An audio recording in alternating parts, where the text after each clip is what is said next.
নমস্কার বন্ধুরা, সবাই কেমন আছেন? আপনাদের সামনে উপস্থিত হলাম আবারও আরেকটি নতুন ভিন্ন স্বাদের আরেকটি নতুন রেসিপির সাথে। আশা করি আপনাদের সকলের ভালো লাগবে। আজকে বানাচ্ছি সোয়াবিন কারি টাইপ, মানে সোয়াবিনের কারি। প্রথমে সোয়াবিনটাকে কিছুক্ষণ গরম জলে ভিজিয়ে সিদ্ধ করে নিয়ে তারপর সেটিকে ছেঁকে তুলে নিয়ে তার মধ্যে আদা কুচি বা গ্রেট করা আদা, রসুন, হালকা করে জিরে বাটা, কিছুটা পরিমাণ কাঁচা লঙ্কা বাটা এবং কিছুটা পরিমাণ বেসন দিয়ে 2 চামচ মতো বেসন দিয়ে ভালো করে নেড়ে নিতে হবে। এরপর গরম কড়াইয়ের মধ্যে তেল দিয়ে ভালো করে পকোড়া টাইপ করে ভেজে নিতে হবে।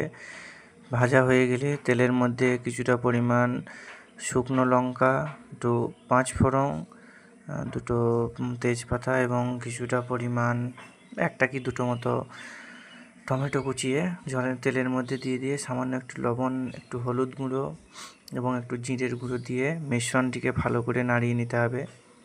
যাতে নুনটা প্রথমেই দিলাম কারণ একটু কাশ্মীরি মির্চি দিলাম যাতে কালারটা ভালো হয়, এবং নুনটা দিলাম একটাই কারণ যেন ঠিকমতো সিদ্ধ হয়ে যায় এবং টমেটোগুলো তাড়াতাড়ি যাতে গলে যায়, সেই কারণে নুনটা দেওয়া হলো।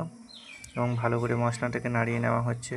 মশলার মধ্যে একটু সসও দিয়ে দেওয়া হলো যাতে একটু টেস্টটা ভালো আসে বা টক মিষ্টি টেস্টটা যেন হয়।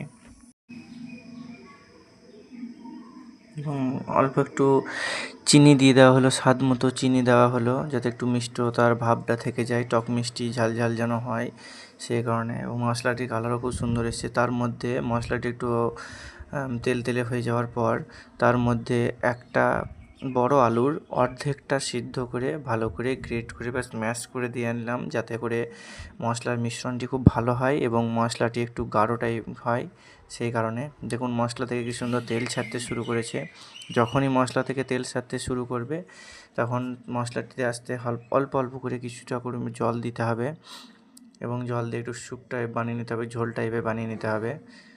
খুব বেশি পরিমাণে জল দিলে হবে না, মোটামুটি যাতে যেই পরিমাণ সয়াবিন নেওয়া হয়েছে সেই সয়াবিনগুলো যাতে ভালোভাবে ডুবে যায় এবং তার মধ্যে যেন ভালোভাবে গ্রেভিটা ঢুকে যায় সেই পরিমাণ মতো জল দিতে হবে।